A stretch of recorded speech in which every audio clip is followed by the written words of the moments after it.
Finally, no more baggage. Starting today, I'm living with my parents at my place. As soon as my parents passed away, my husband, Matthew, who had our family home demolished, spat this out to me, who stood dumbfounded in front of where our home used to be. What are you talking about? Have you lost your mind? Come to our house quickly with the inheritance. I couldn't help but burst into laughter at his words. I see. So that's what this was about. What? Why are you laughing? Don't you guys know? Know what? Matthew, along with his parents, John and Elizabeth, looked at me, puzzled by my laughter. I then told the three of them the truth. My name is Michelle Naxon. I was born the eldest daughter to my parents, who were typical office workers. I have one brother. We were a very ordinary family. At 29, I married Matthew, and we had 2 kids. While working, I struggled with raising children, and before I knew it, I was already 55. My son, Sean, and daughter, Ava, had grown up and become respectable working adults. Now, they each live alone and seem to be struggling with their new jobs. It's time for me and my husband to slow down. It's been an ordinary life, but a happy one. I always thought we'd continue to age like this. But that ordinary life changed completely one winter's day. My father was suddenly taken from us in an accident. He was only 72. The whole family was engulfed in grief. It affected especially my mother, Susan, who was so depressed she couldn't eat. Mom, I feel you, but you have to eat. I kept telling her that. I know, but I just don't have the appetite. I feel tightness in my chest. Michael and I thought it was just her grief. But within half a month, she rapidly lost weight. Worried, I took her to the hospital. Cancer. I was shocked when the doctor diagnosed her. It was too advanced for surgery, and she had about a year left. I hadn't even begun to repay my parents for all they'd done for me. And now, just after losing my father, my mother too, I was more devastated than ever. But I couldn't afford to wallow in sorrow. Michael lived too far to help. So it was up to me. I immediately told Matthew that I wanted to live with my mother. She shouldn't be alone, both emotionally and physically, in her condition. But Matthew's reaction was not what I expected. What? We just finished dealing with one funeral. And now I have to be bothered with your mother too? He sighed in annoyance. Don't talk like that. Can't you just drive her to the hospital? Why do we have to live with her? She'll feel lonely. If it's too much, maybe I can just stay with her at her place for a while. I suggested that to him. Then Matthew snapped. What? And who's gonna cook for me then? I'll still come over to cook. What about cleaning? Laundry? Who's going to take care of that? I fell silent. I wanted to do everything I could, but I couldn't be in 2 places at once. If someone said that wanting to help and nurse my mother was just my selfishness, I couldn't argue back. I'm sure Mom would insist on not being a bother, saying everything should stay as it is. but I just really wanted to care for my mother no matter what. Fine, but I'm not helping with anything. Matthew said that reluctantly to me, who had fallen silent. He finally gave in, though grudgingly. Thank you, and I'm sorry. Though it was tough, at least he agreed to my wish. I replied to him while suppressing my anger at his attitude. Despite some initial difficulties, Matthew and I began living with my mom at my childhood home. We originally lived in a company house provided by Matthew's employer. Matthew was an only child. His father, John, particularly wanted us to live with them eventually, so there were no plans to buy our own home. Living in the company house was convenient for work and wasn't a big financial burden, costing about $300 a month in rent. But moving to my childhood home meant no more rent payments and more space. I thought moving in wasn't all bad for Matthew. He stayed true to his word and didn't help with anything, but for me, it was great to live with my mom. She seemed fine but often felt tired and spent a lot of time resting during the day. I prepared my mom's meals, fed her, and got her medication ready. Doing all this alone would have been impossible. Thank you, Michelle. It's a big help having you here. I should thank Matthew too. Mom often said that, expressing her gratitude towards us. She didn't know about Matthew's harsh words when we first moved in, so she was grateful to him too. One evening, after Mom had gone to bed, Matthew came home. While serving dinner, I spoke up about Mom's treatment. Then, Matthew glared at me and said, "Just don't say to ask me to help you. Whatever you say, I told you I'm not helping with anything," refusing even to listen. Anyone needs someone to talk to share their worries. I just wanted him to listen. But his attitude didn't change, not after a month, not even after 2. He constantly complained about living with my mom, acting like he was doing us a great favor. His behavior got worse every day. But I couldn't say anything to him. I was stressed, worrying about Mom, and trying to be considerate of Matthew.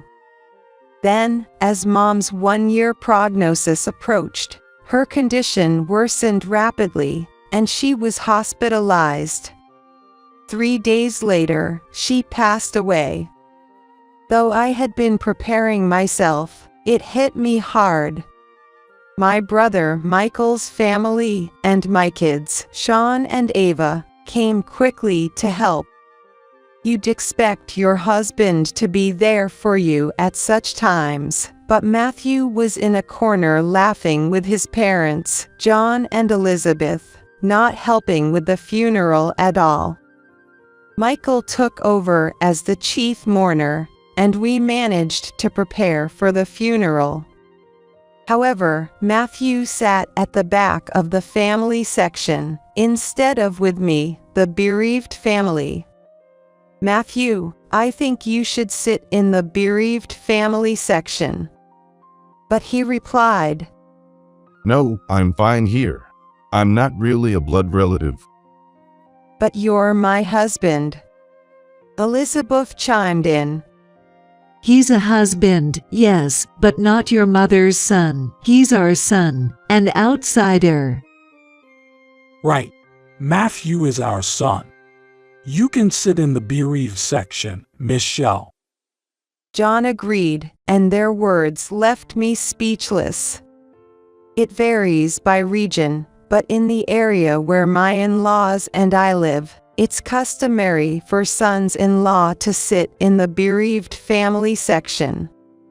As expected, Matthew was nowhere to be seen in the family section at the funeral, leading to whispered speculations among distant relatives. Did they get divorced? I could hear them murmuring to each other. It was a talk that should not have happened if Matthew had just sat beside me. Despite my disappointment with Matthew, we managed to send Mom off properly. After the funeral, we returned to my childhood home with Michael's family, my kids, Matthew, and his parents. Thank you, John and Elizabeth, for coming during this busy time, I said to my in-laws while serving them tea. They laughed and replied, Really, it's been tough. First your dad passed away, and now your mom. We've been hit hard with funeral expenses. But at least that's over now. I was stunned by their words. What did they mean by that? I couldn't believe they would say something like that. I forced a smile and excused myself from the room. Then, I overheard Matthew talking with his parents in the background. It must have been hard for you, Matthew, living with someone who's not family. Yeah, dealing with Michelle's whims was tough. You shouldn't always give in to your wife. It's okay to say no if you don't like something. You're a married couple, after all. I clenched my fists in frustration. The sound of their laughter and carefree conversation was unbearable, but this wasn't new. John and Elizabeth had always been insensitive and rude. When I married Matthew, Elizabeth had said, "Couldn't you find someone prettier? I can't expect much from the grandkids' looks now." John had added, "They say beauty bores after 3 days. With Michelle, you won't even get the chance to get bored in the first place." And Matthew just laughed along with them, saying that's funny. Such disrespectful behavior from them wasn't surprising anymore. I felt something snap inside me. Reflecting back, neither Matthew nor his parents had ever shown concern for me, not during my father's funeral, and not now. Instead, they mocked and belittled me. I felt guilty for forcing Matthew into this living situation, but I started questioning his behavior as a person. I had wanted to focus solely on my mother, yet I had been overly considerate of him. I realized there was no need for me to feel so guilty towards him, especially since he never stood by my side. Behind my growing anger, they were still laughing and chatting. If Michael's family or my kids had heard them, they would have been upset, but thankfully, they were in the kitchen. I was relieved that I was the only one who heard their conversation in the other room. As I thought about all this, I could still hear Elizabeth's voice continuing in the background. Michelle, Startled, I responded. can I take this? Elizabeth approached, holding my mother's handbag. Confused, I stammered, Your mom won't be needing this anymore, won't she? Matthew said I should take this. Maybe I should. Elizabeth examined the bag like she was appraising it. It was so disrespectful, especially right after the funeral. I wrested the bag away from her. No, you can't. Excuse me. Her eyes flashed with anger. Not so much at losing the bag, but at my defiance against her. Still, I stood my ground. I'm not ready to sort through my mother's belongings yet. We'll divide them among the family later. Elizabeth turned bright red with rage. What do you mean? Are you saying I'm not family? You said at the funeral that even Matthew was not family to my mother. How come you're family when Matthew is not? I couldn't help but retort. Hearing this, Matthew and John also turned red. What are you saying? Apologize to Mom. How dare you say like that? You're just a daughter-in-law. The commotion attracted everyone from the other room. I can't believe I'm called a stranger after sticking around for the funeral and burial, despite being busy. Dad, let's go home. Elizabeth shouted at me in front of everyone and left our house. Strangely, Matthew, too, was angry and left with his parents. What happened? Did you really call Elizabeth a stranger? Everyone else, having only heard Elizabeth's side, asked me. Taken out of context, it must have sounded terrible. But I explained the situation to them. Not one person blamed me. Both Grandma and Grandpa should be more considerate. It's the same with Dad. Their family has always been like that. The kids sided with me, but I couldn't forgive those three. Matthew didn't come home for a while after that. I didn't contact him either. I didn't think I should apologize, nor did I feel I could forgive him. But I knew things couldn't stay that way forever. Then, one day, Matthew came home. Welcome back. Seeing his face reignited my anger, but I suppressed it and greeted him. Then he said, It's been tough, hasn't it? His brusque words, but his attempt at showing concern, surprised me. Why don't you take the kids and go on a trip? It'll be a good change of scenery. Then he handed me travel vouchers. I was speechless. Tears started to flow. Maybe the kids had put him up to it. But I was happy he went along with it. I immediately contacted the kids to plan the trip. Dad did. That's unusual. They were surprised by my proposal. So it seemed like it really was Matthew's gift. Maybe Dad feels bad about it. I said that while laughing, and I gratefully accepted the travel vouchers from Matthew. Well then, I'm off. All right. Take your time. While you're at it, stay over at the kids' places. What? I can't be gone that long. It's fine. I'm gonna relax at my parents' place. So don't worry about me. He replied me while sending me off. Ava happily welcomed the idea of my visit. So before the trip, I visited both Ava and Sean's homes.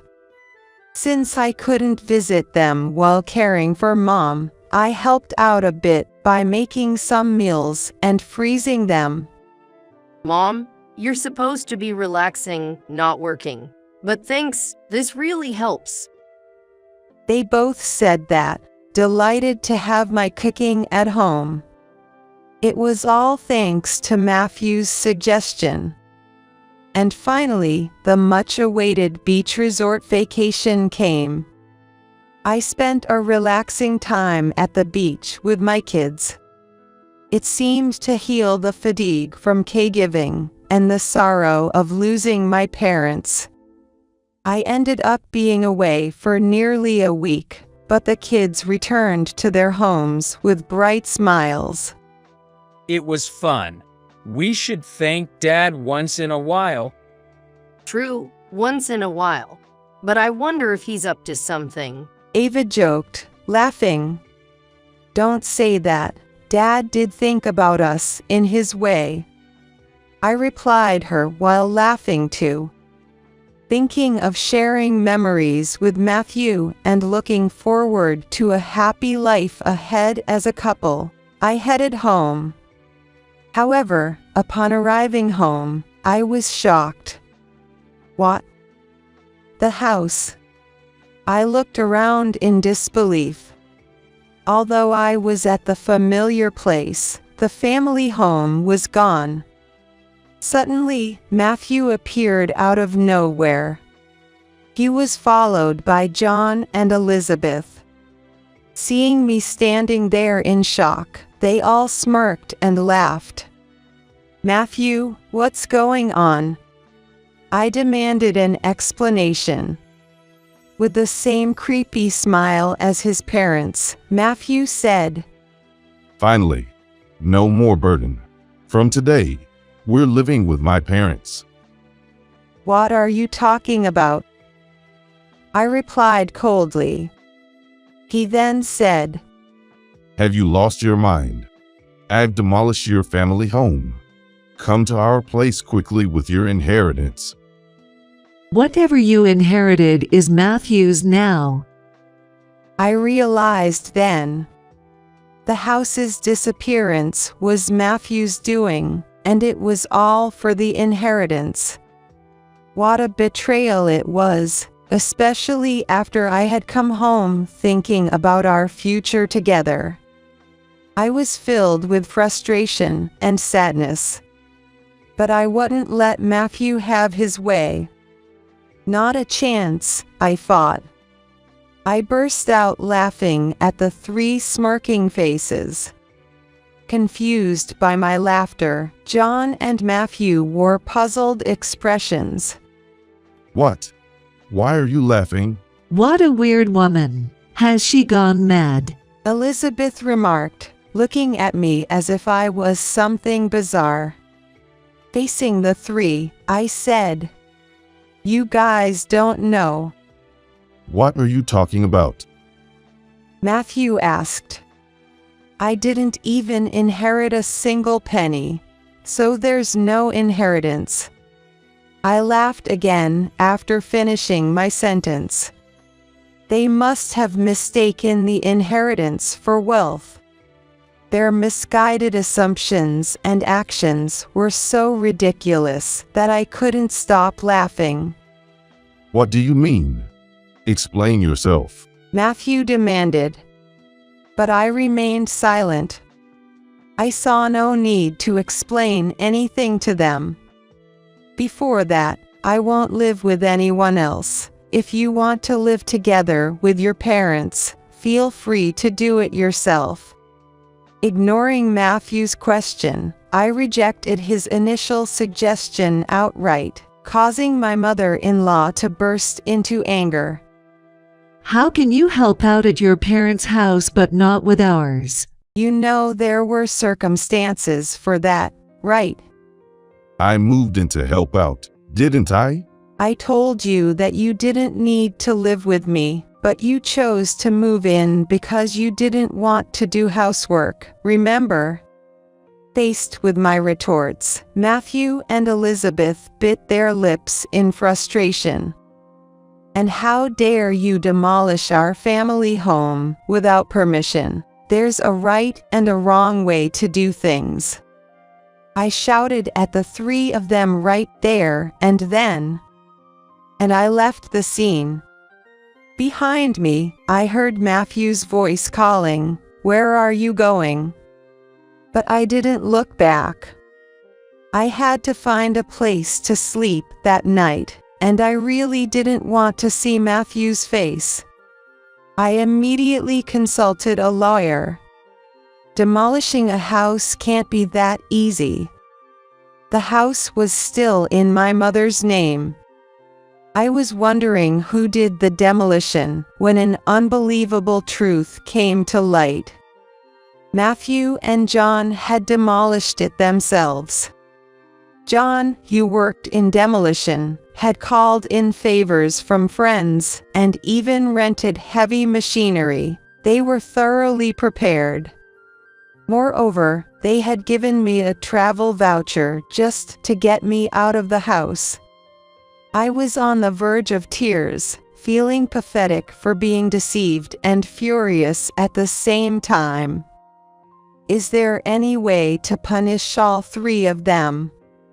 I asked my lawyer through tears. He smiled kindly and said, Matthew can be charged with property destruction for demolishing the house that was in your mother's name, and you can claim damages.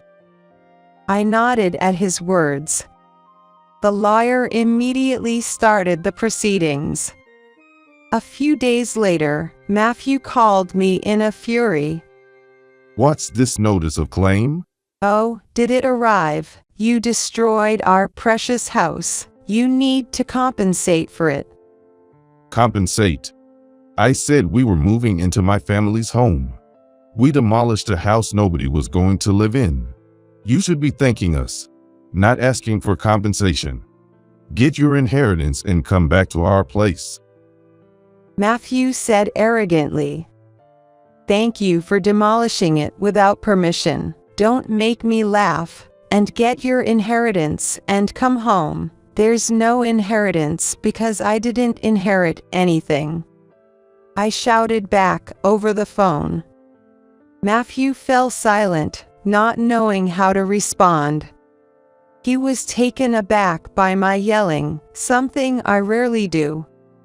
The reason I laughed when the house was demolished was exactly this. I had a year to spend with my mother. Of course, we talked about inheritance. I told her, I don't need anything. Give it all to Michael. So, all the cash and assets went to my brother, Michael. He said that I should have the house. He lived far away and couldn't manage it. If I didn't live there, it could be rented out. That's why I was supposed to inherit the house. Anyway, either you and John restore our family home to its original state, or pay the amount stated in the claim. That amount? I'm considering a settlement, but if you can't pay, I'll file a report and sue you, I said firmly. I didn't think you'd get so angry. Of course I'd get angry. Matthew started making excuses. He seemed to think that as long as our family home was there, he couldn't live with his own parents. John, especially, had always wanted to live with us. He really liked Sean and wanted to live with him. Matthew was the one who refused to move in previously, citing it was difficult to commute. But unbeknownst to them, John and Elizabeth thought I was the one against it. They thought destroying my family home and taking the inheritance would force me to move in with them. But now, knowing all this, I just couldn't forgive them. So please, cut me some slack. I didn't mean any harm. Dad's sorry too. If you're really sorry, then you'll agree to the settlement. I said this and hung up the phone. Matthew kept calling and texting, apologizing over and over. If you're really sorry, then just pay up. I pushed him away. I knew my childhood home couldn't be brought back, but this was the only way I could deal with my feelings. Afterward, I stayed at Ava's house. Michael's family and even my kids knew about everything. Despite his anger about our house being destroyed, Michael said, I won't interfere, but I'll help if you need it. Do what you think is best, Michelle. Everyone condemned Matthew's actions and supported me. A month passed without any compensation or damages paid. I didn't hear anything from Matthew during this time. I couldn't impose on Ava forever. I wanted to get the money and at least sort out a place for me to live. But contrary to my wishes, something unbelievable happened. It all started with a casual comment from Ava. Hey, this apron looks like Grandma's. Ava showed me her smartphone screen as she muttered this. Looking at the screen, my eyes widened in shock. It was a listing on a flea market app. The apron she pointed out was the one I had made for my mom, a one-of-a-kind item.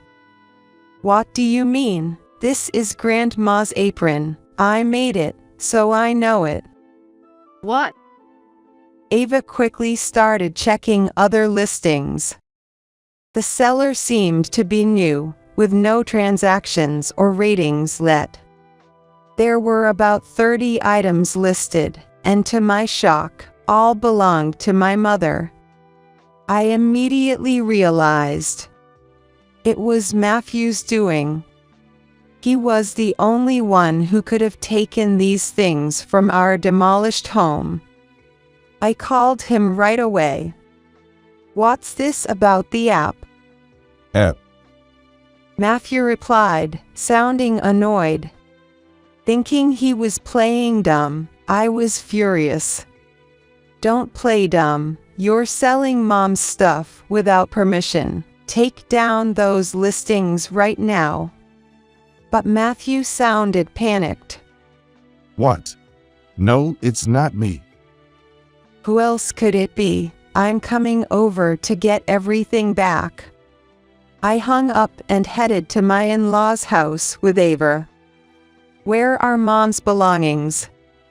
As soon as we arrived at my in-laws' house, I called out for Matthew.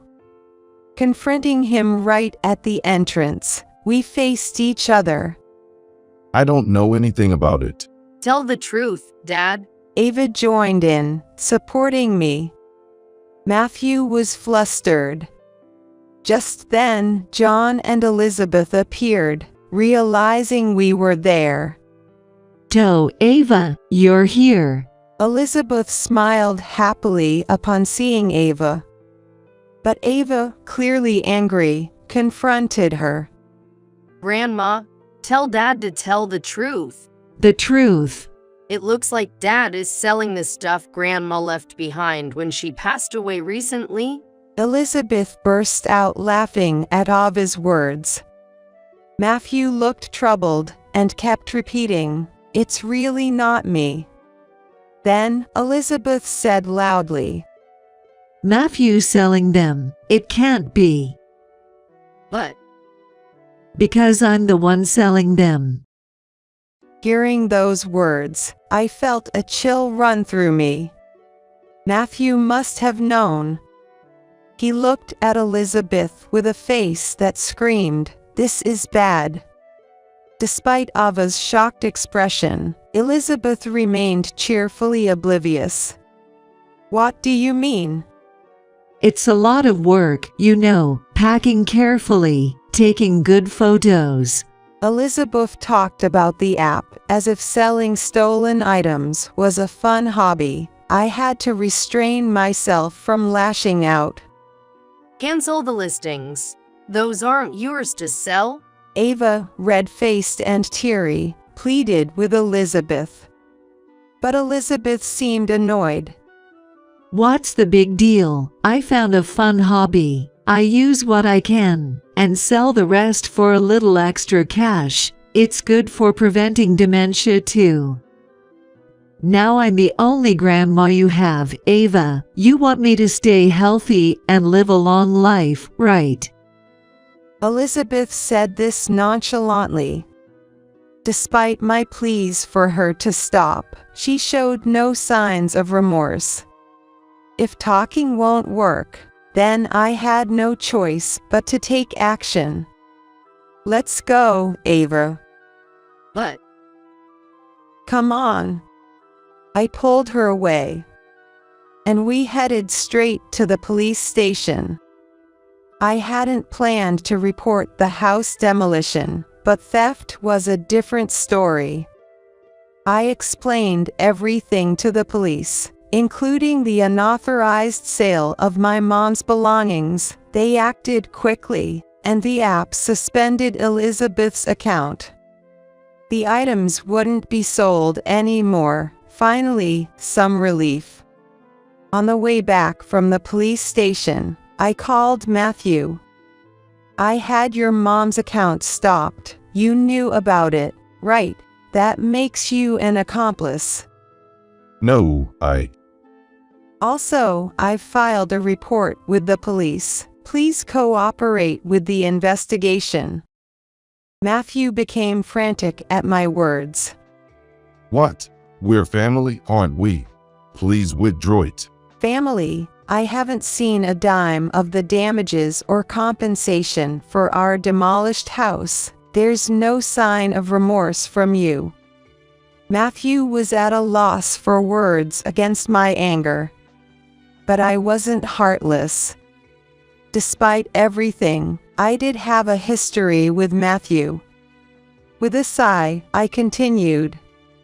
"I'll wait for the money, but I won't forgive the theft. Everything must be returned. And John, he looked quite ill. Has he been to the doctor?" Huh? Just passing the message. I'm not heartless, you know. With that, I hung up.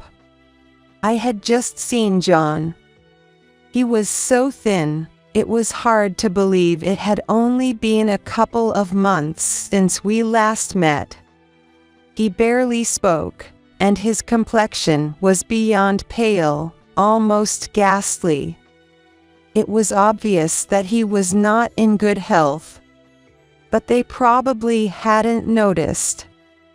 Elizabeth, trying to sell stolen goods nonchalantly, and Matthew, who only acted tough in front of me.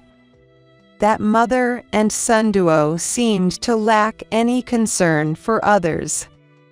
The next day, I received a call from John. I thought it might be a word of gratitude, but it turned out to be the complete opposite. The call was a reprimand. "Why are you treating me like I'm sick? Planning to throw me in a hospital to get rid of me? I have to protect Elizabeth and Matthew from you. I'm not going to any hospital," he scolded me. His words showed no appreciation for my concern. "Sorry for overstepping. I was just worried." Unlike your parents, I'm not weak and short-lived. Don't make fun of me. But a few days later, he did get sick and end up going to the hospital. The diagnosis was terminal cancer. Panicked, Matthew called me. Dad's got terminal cancer. What am I going to do? But I just snorted. "That's not my problem. Remember what he said when I suggested going to the hospital. I'm not weak and short-lived like your parents. You're on your own." How can you be so heartless? Use heartless. Did you ever say anything kind to me when my mother was ill? Reflect on your actions. I hung up. As expected, John passed away not long after. I didn't shed a tear, remembering all the harsh words and deeds. After the funeral, John's will was found. Despite his claims of not being short-lived, he had made careful arrangements. The house goes to my grandson, Sean. The rest of my assets are to be split between my wife and eldest son. I was surprised to see Sean's name. John had always favored him, wanting him to live in the house, even after his death. For Sean, it was an unexpected inheritance. "Disown it, you don't need that house," I told Sean, but he was actually pleased to inherit it. It brought him no financial benefit. But he seemed happy, so I didn't say anything else. Following John's will, Sean inherited the house. Elizabeth was happy and paid the inheritance tax. "He's our heir, after all," she said. Well, she wasn't wrong about that. I felt a bit down, as if Sean had been taken away from me, but then something unbelievable happened. Come to our house? Upon receiving Matthew's call, I immediately headed to my in-laws' house. There, I saw Elizabeth and Matthew standing dumbfounded in front of the house, just like I had once. Heavy machinery and a truck bearing the demolition company's name, along with its workers, were on the property. Right before my eyes, the in-laws' house was being demolished. "What's going on?" It's my house. I can do whatever I want with it, right? Sean replied, appearing seemingly out of nowhere, looking satisfied as he watched the demolition. Sean, what are you doing? Stop this immediately. Even if I stop it now, it's not like we can live in it. Sean, how could you do this? Elizabeth and Matthew pleaded with him, crying. But Sean just laughed. Did you forget what Grandpa and Dad did to Mom? Sean. And Grandma, did you ever apologize for the terrible things you did to her? His smile vanished, replaced by a sharp glare directed at Elizabeth and Matthew. With his sharp gaze, the two of them fell to their knees. The heavy machinery continued to tear down the house amidst the loud noise. This sight finally brought me some relief. Later, Matthew paid the damages and compensation using the inherited assets. It seemed Sean had recovered the stolen items Elizabeth had taken from my mother, and they were safely returned to me. "You've got me and Ava," he reassured me, bringing tears of relief. Elizabeth and Matthew lost their house and didn't have any money left, so now they are back living in the company housing. Matthew had left the company housing with me and our kids before. But now he's returned with his mother, which has sparked a lot of rumors. A wife of one of Matthew's colleagues, who I'm on good terms with, contacted me about it, so I told her the whole story, without any lies or exaggerations. They'll probably have to live a cramped life in the company housing from now on, but it's their own doing. On top of that, with Matthew's retirement, the two of them have to be frugal to prepare for their future home. I think I'll occasionally bring this up as a topic of conversation with my friends, just to see how they are getting on. Meanwhile, I've been staying at Ava's place, but Sean is getting married. He plans to build a house. I was happy to hear that the land where the old house stood sold for a decent amount. It turns out that house was useful after all. Mom, why don't you come live with us? Sean kindly suggested. His future wife was also very welcoming. I couldn't stay with Ava forever, so I decided to take them up on their offer. I'm determined not to become a mother-in-law like Elizabeth, and look forward to living happily with my new family.